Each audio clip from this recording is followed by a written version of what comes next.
Frollo est le nouveau méchant de Game of Thrones. C'est pas à ce point quand même, mais ouais, c'est... Maintenant, on va à fond dans le concept de la foi excessive.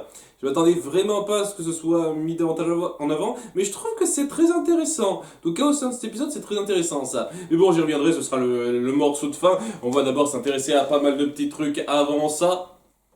En commençant par ce qui se passe à Château Noir, où Jon Snow part enfin vers sa mission avec le sous-chef du peuple libre.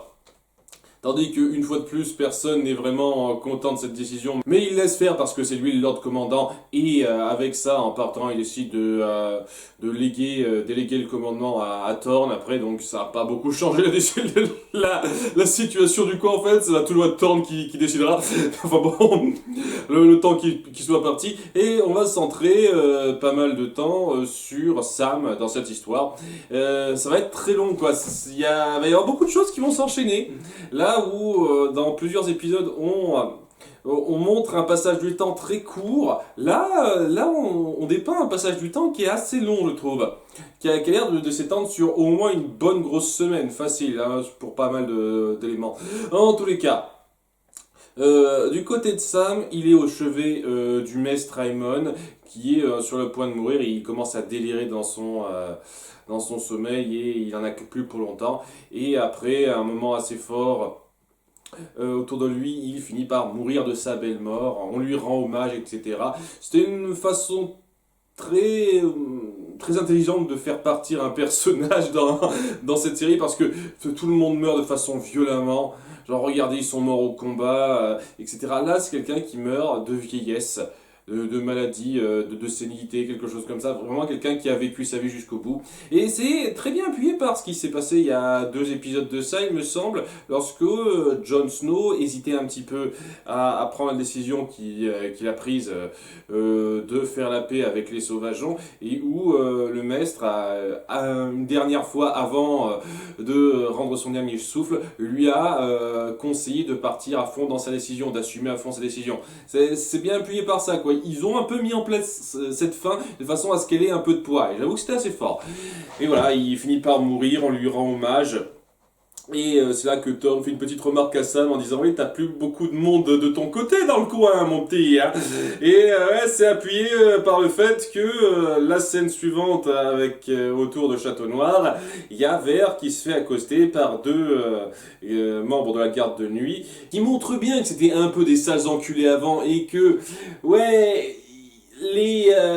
La peur qu'avait Sam lorsqu'il a demandé à Vert de quitter Château Noir est un petit peu fondée parce que voilà, il y a des gens qui vont vouloir un petit peu se la faire.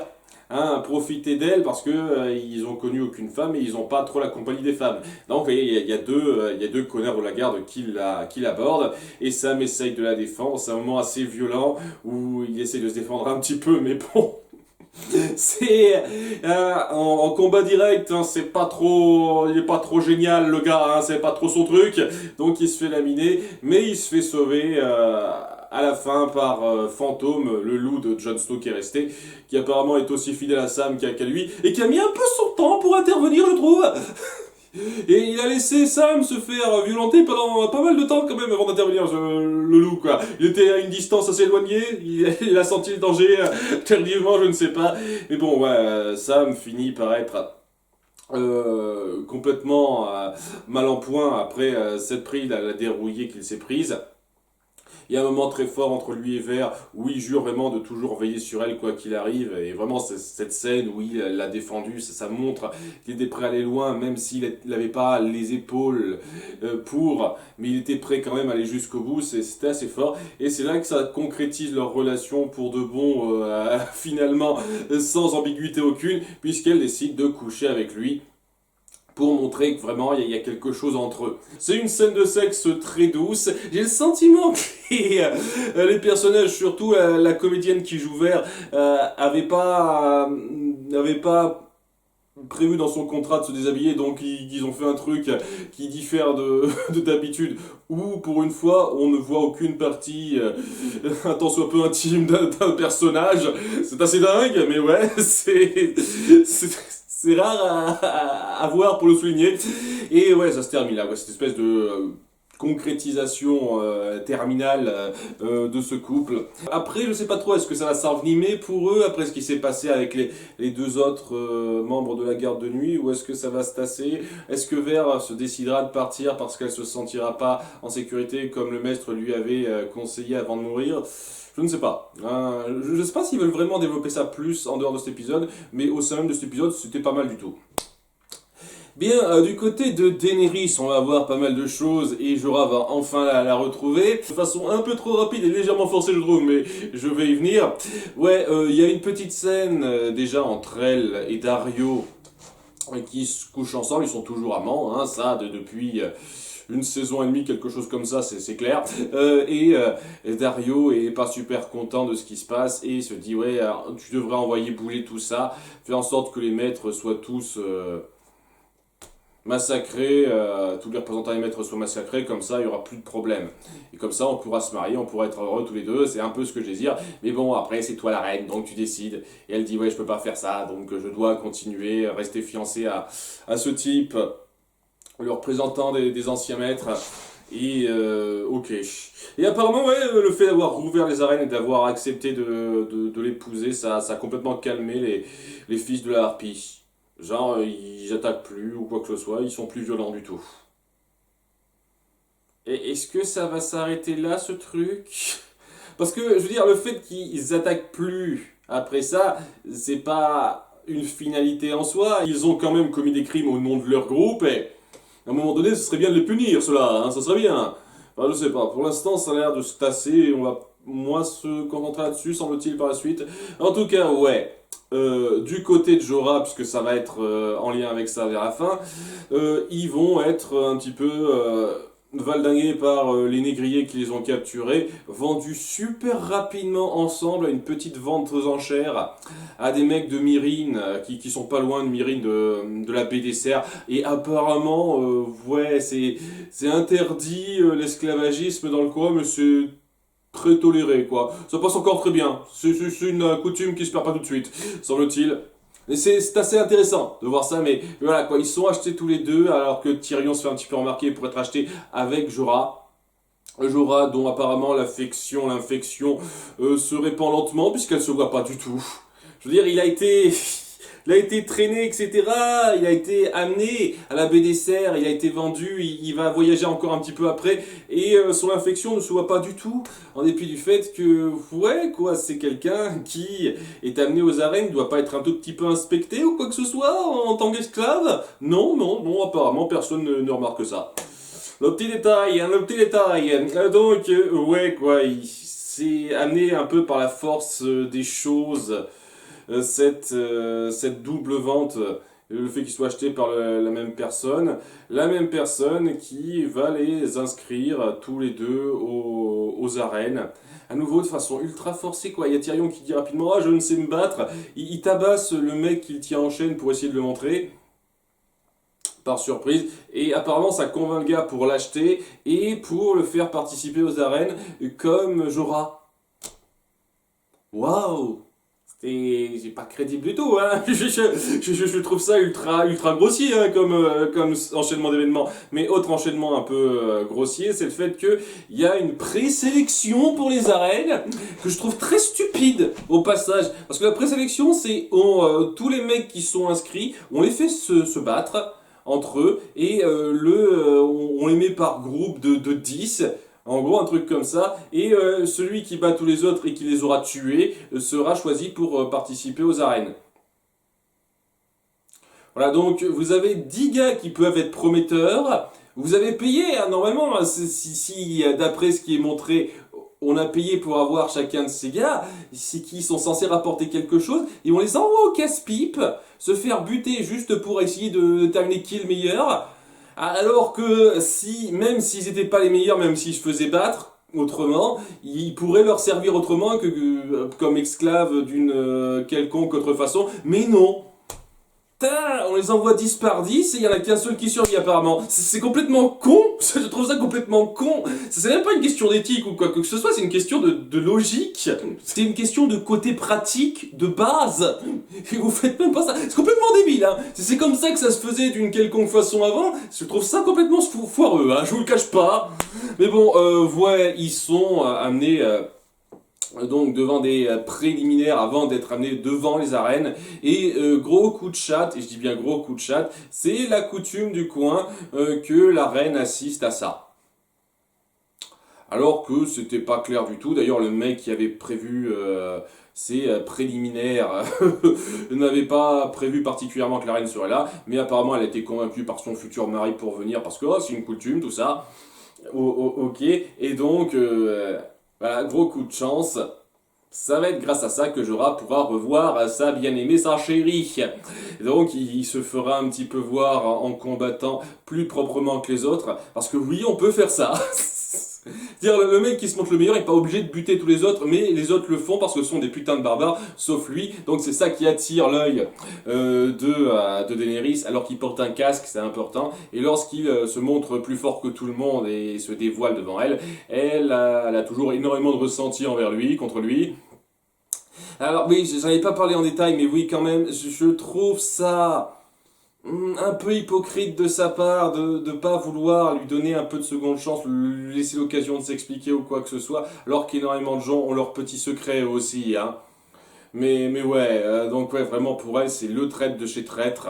C'est genre, elle a besoin de trouver quelqu'un à blâmer pour la mort de Khal Drogo, j'ai l'impression, alors qu'il est absolument pour rien, techniquement. Et j'ai le sentiment que comme il était espion contre eux pendant une petite partie de leur histoire, elle s'est dit, pof, c'est sur lui que je dois tout rejeter. En tout cas, ouais, elle veut pas le voir en peinture, seulement c'est là que Tyrion se fait voir en disant, ah, il vous a amené un cadeau, c'est moi. Il faut qu'on discute, je suis Tyrion Lannister et c'est cliffhanger par rapport à ça, on verra ce qui se passera pour la suite. Ça s'enchaîne trop vite.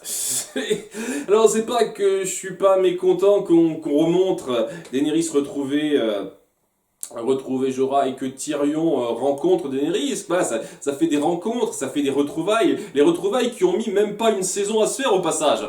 Voilà, il a fallu moins d'une saison pour que Jorah et Daenerys se retrouvent après ce qui s'est passé dans la saison précédente, ce qui est assez particulier, c'est assez drôle, assez ironique quand on voit ça, parce que il y a un truc que j'attends depuis longtemps par rapport à énormément de personnages qui se retrouvent enfin, quoi. Après le début de la saison 1, il y a énormément de personnages qui se séparent avec les événements qui se passent, surtout du côté de la famille, de la famille Stark, et ça ne se fait jamais c'est jamais ça. Par contre, cette séparation-là, elle se résout en moins d'une saison. Voilà, enfin elle se résout entre guillemets, je sais pas comment elle va prendre ça. Le fait qu'il lui a amené Tyrion Lannister, je pense pas que ça va absoudre grand chose personnellement. Est-ce qu'il parviendra à retrouver sa confiance? Je ne sais pas trop, ça nous verrons bien. En tout cas, ouais, c'est le petit détail, quoi. Ça, c'est des retrouvailles, je pense, qui ont mis le moins de temps à se faire. Hein, les plus rapides qui ont dû se faire depuis le début de la série. Bref, c'est pas mal en soi, ça va beaucoup trop vite. Les trucs s'enchaînent de façon beaucoup trop vite, de façon un peu forcée, moyennement crédible à 2-3 moments, ce qui fait que ça a pas le poids que ça devrait avoir. C'était à peine passable ce truc-là, surtout dans la façon dont vous l'ameniez. Pas par rapport à ce que ça représente, mais dans la façon dont c'est amené. Voilà. Bon, du côté de Winterfell, on a Sansa qui est ultra maltraitée par Ramsay. Oh, quelle surprise. Et apparemment, Bolton en a rien à foutre des apparences par rapport à ça ou quoi que ce soit. Il se dit, tiens, mon fils a épousé cette fille, c'est bon, le lien est fait, on possède une Stark de notre côté, il en fait ce qu'il veut maintenant, hein, du moment qu'il la bute pas, apparemment. Dans un sens, vous savez, je crois que Bolton est beaucoup plus répréhensible que Ramsay, parce que Ramsay n'est pas hypocrite, et il essaye pas de se donner de faux semblants, lui. C'est clairement un connard fini qui se réjouit de faire du mal aux autres. Mais Bolton, c'est quelqu'un qui laisse faire ça parce que ça l'arrange et qu'on a rien à foutre du reste, quoi. Il essaye de donner cette figure un peu fière alors qu'en fait, il vaut pas beaucoup mieux que Ramsay.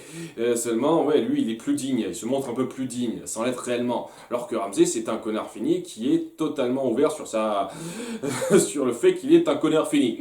Ce qui en soi est relativement frais de sa part, je reconnais. Mais ouais, quoi, Sansa vit un cauchemar. Voilà, on a eu un petit passage dans le temps par rapport à ça, et elle est confinée dans sa chambre, et à chaque fois qu'il vient, il la viole pour en faire ce qu'il veut, etc. Et elle a plus aucune liberté. C'est là qu'il y a un passage entre elle et Théon où elle essaye vraiment de lui demander son aide en désespoir de cause parce qu'elle a personne avec qui parler alors qu'il vient lui apporter à manger. Et ouais, je voyais tout de suite que ça se ferait pas, c'était évident que ça se ferait pas. Donc ouais, on a cette espèce de suspense où peut-être que Tyrion, après cette espèce de discussion forte avec Sansa, où on sent qu'il y a peut-être une espèce de compréhension entre eux, puisqu'ils sont tous les deux des souffres-douleurs de Ramsay, peut-être qu'il l'aidera en faisant quelque chose pour rameuter un peu de l'aide pour elle, et non. Il va tout rapporter à Ramsay comme le petit toutouche-langue qu'il est, ce qui fait que grâce à ça, Ramsay est au courant qu'il y avait une vieille femme qui était du côté des Stark et qui était du camp, le Nord se souvient, et donc maintenant il l'a su, il l'a torturée à mort sans qu'elle dise rien. Voilà, voilà. Et Sansa n'a pas pu faire grand chose. Elle est de plus en plus mise dans son pétrin, dans sa sale situation.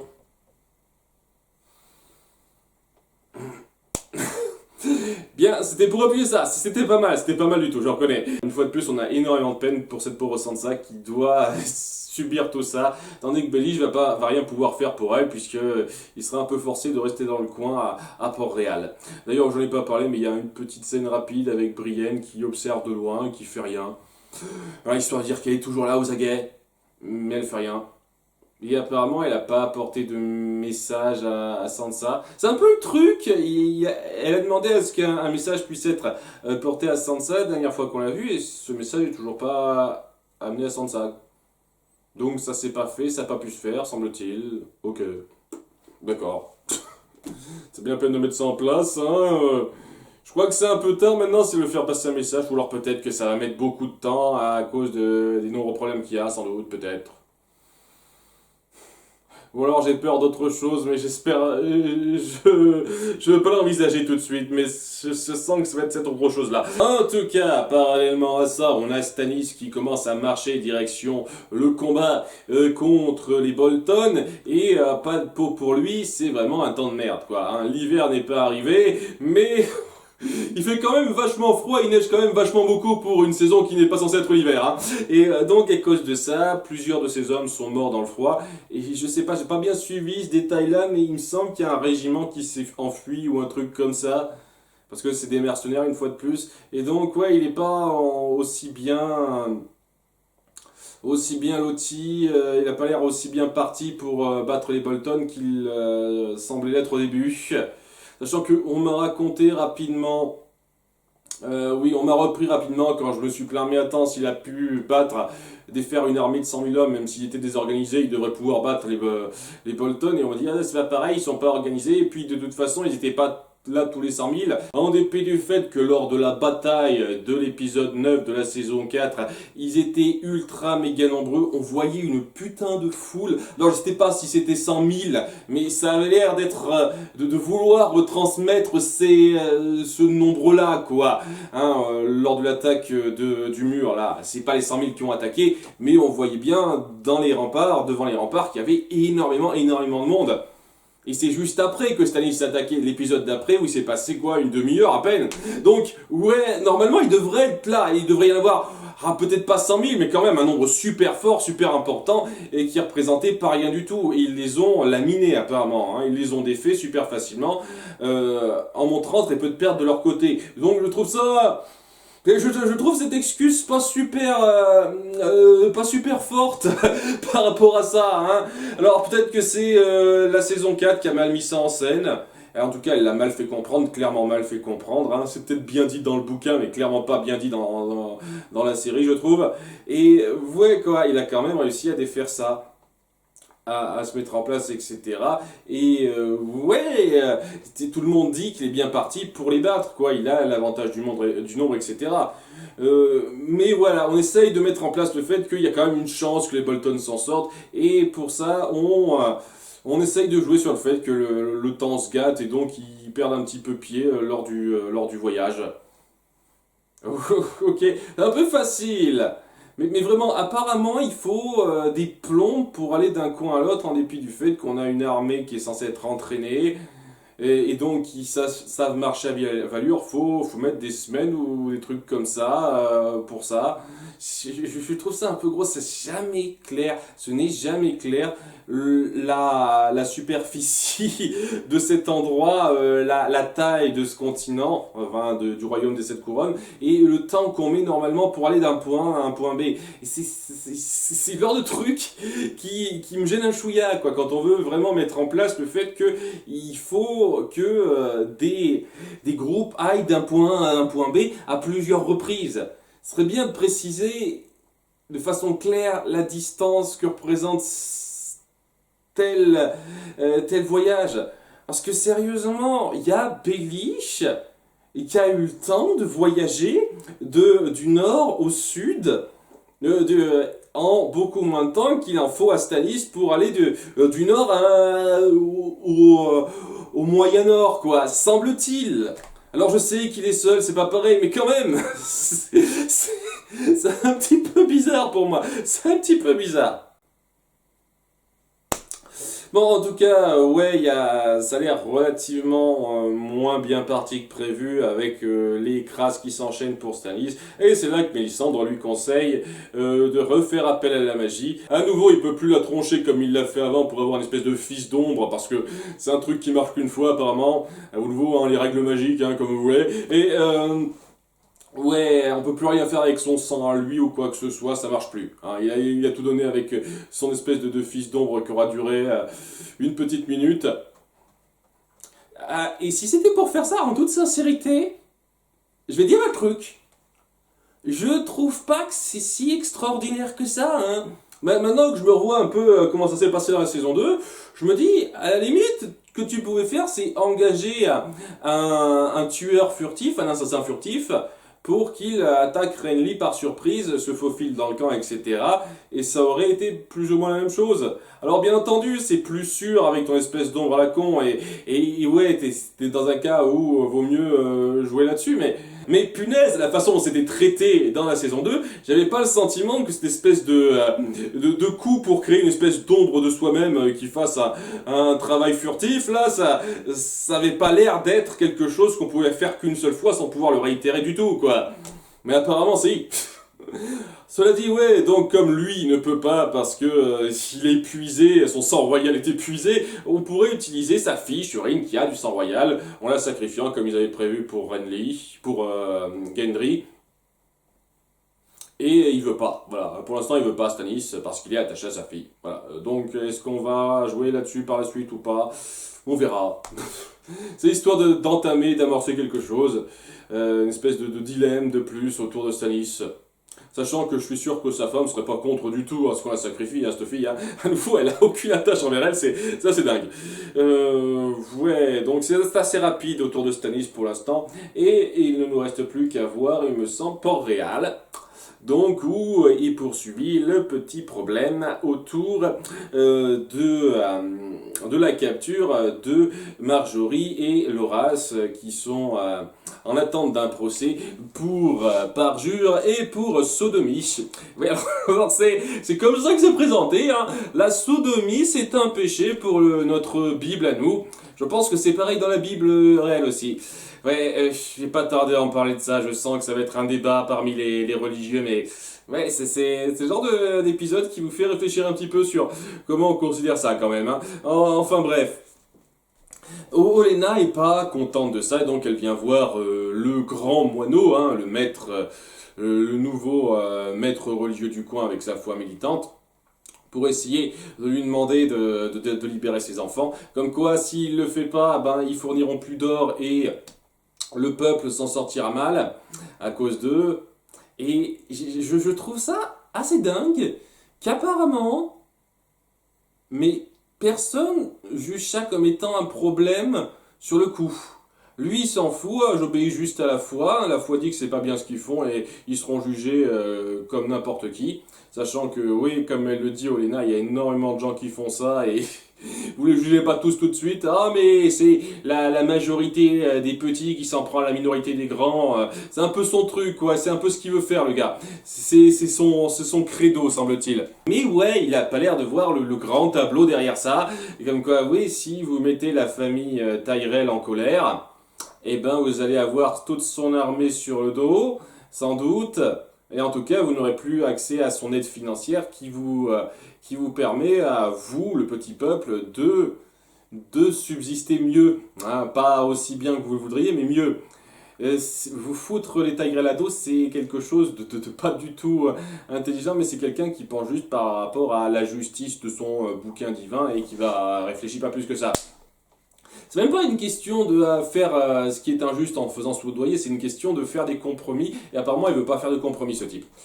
C'est pour ça que je pense qu'il va pas durer longtemps, je pense que ça va être le méchant, l'antagoniste de cette saison, mais ce sera renversé sans doute à la fin de la saison 5. Enfin bon, moi je disais ça pour Stannis dans la saison 2, il est toujours là, hein. Ça se trouve il va être là jusqu'à la fin ce type. Mais ouais, ce qui est intéressant, et à la fois... polémique là-dedans, c'est que pour moi ça représente bien la vision de l'Église plus réaliste, comme on le dit à plusieurs moments, qui me pose problème, vraiment, et qui fait que j'ai du mal, que j'arriverai jamais à être partisan de la foi, c'est que les écrits... Quand on se penche dessus, les écrits de la Bible, je me suis penché sur quelques écrits du Coran aussi.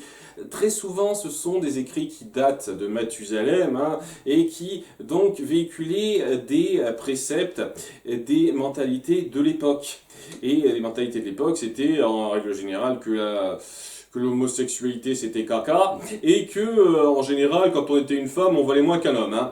Sans vouloir être vexant, oui. J'ai lu pas mal de passages sur la Bible qui appuyaient parfaitement ça. Hein, j'ai pas lu la Bible en entier, hein, je suis pas non plus masochiste, mais j'ai lu quand même pas mal de passages sur la Bible qui indiquaient de façon assez claire ça. Hein, ce genre de mentalité.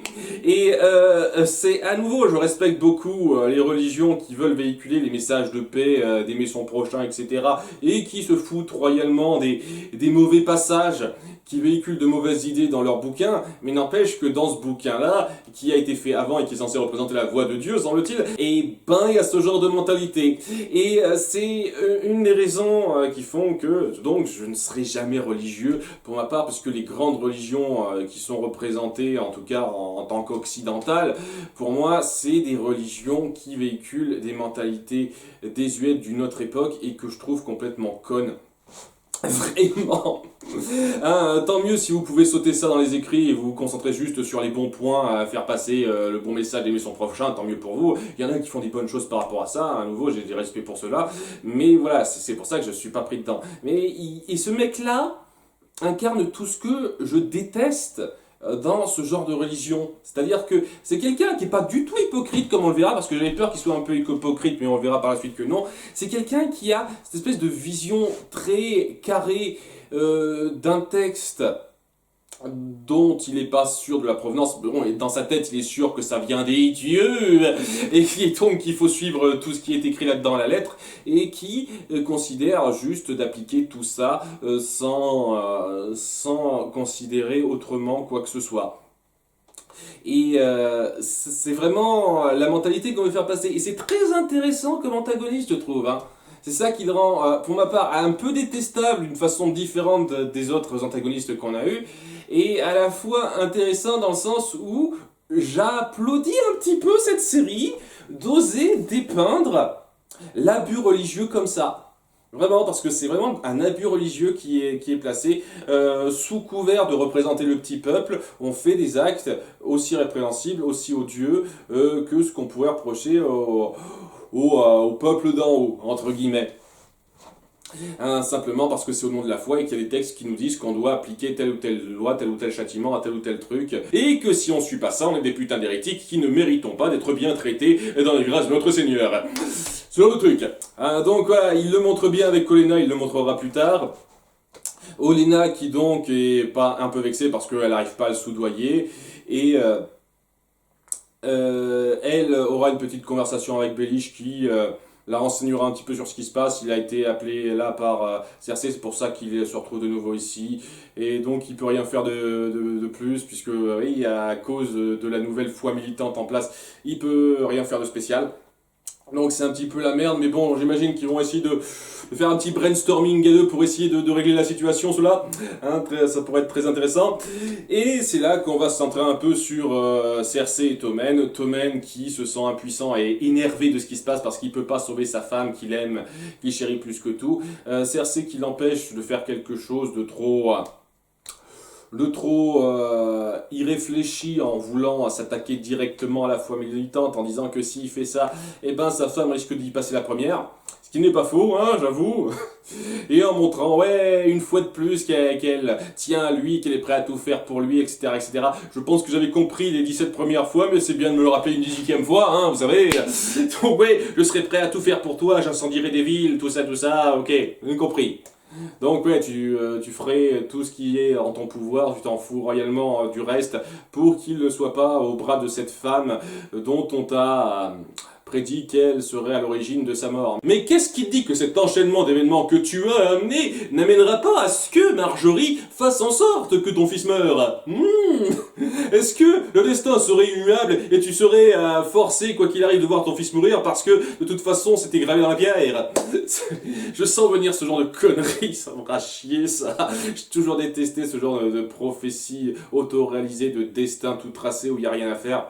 Rien à y faire, quoi qu'il arrive, il y a un truc doit se passer, quoi. J'ai jamais été fan de ça à titre personnel. Enfin bref, quoi, il essaye de calmer les gens en disant « Oh, mais je vais aller voir la foi militante et parler avec le grand moineau pour voir s'il peut pas libérer ta femme. » Alors qu'en fait, elle s'en fout réellement. Hein. Tout ce qu'elle vient faire, c'est glousser devant elle en disant « Oh oui, je pense à vous, hein, j'espère que vous irez mieux. Hein. » Elle continue de faire les faux semblants alors que c'est évident qu'elle se piffe pas.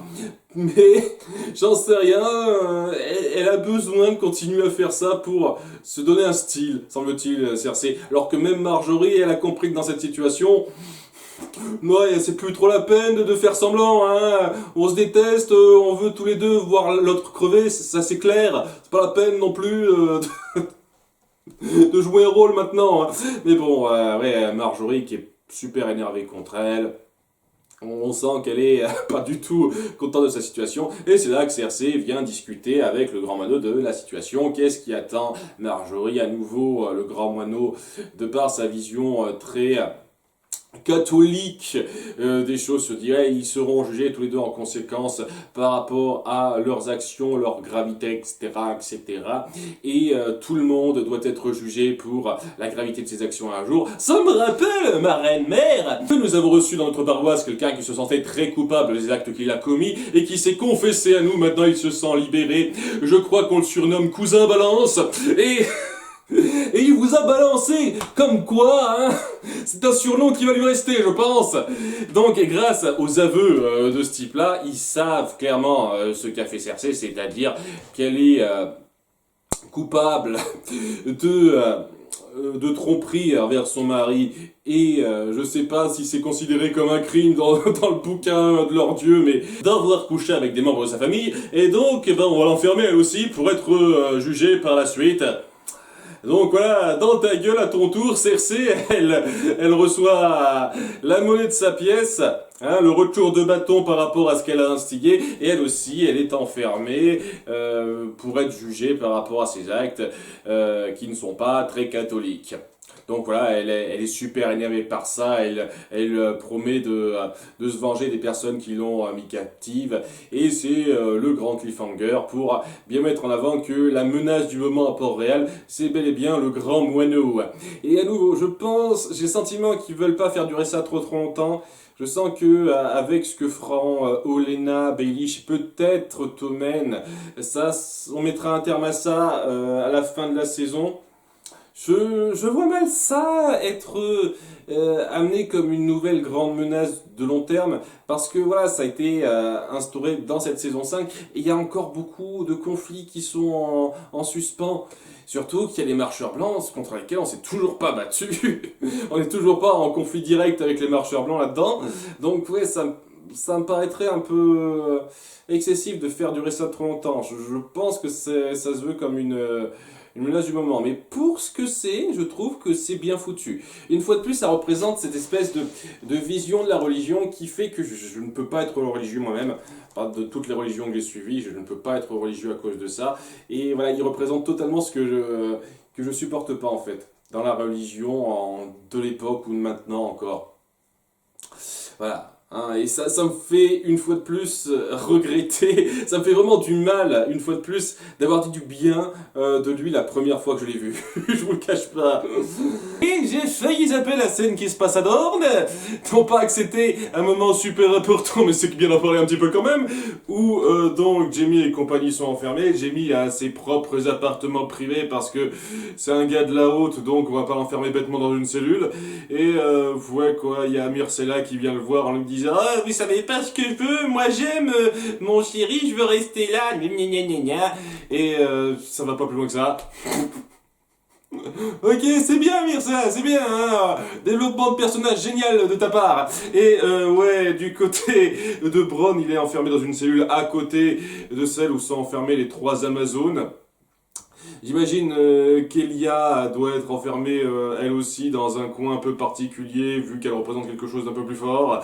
On la voit pas. Et donc, ouais, il y a une scène un petit peu bizarre autour de Bronn et d'une des filles où il se dragouille un petit peu quoi.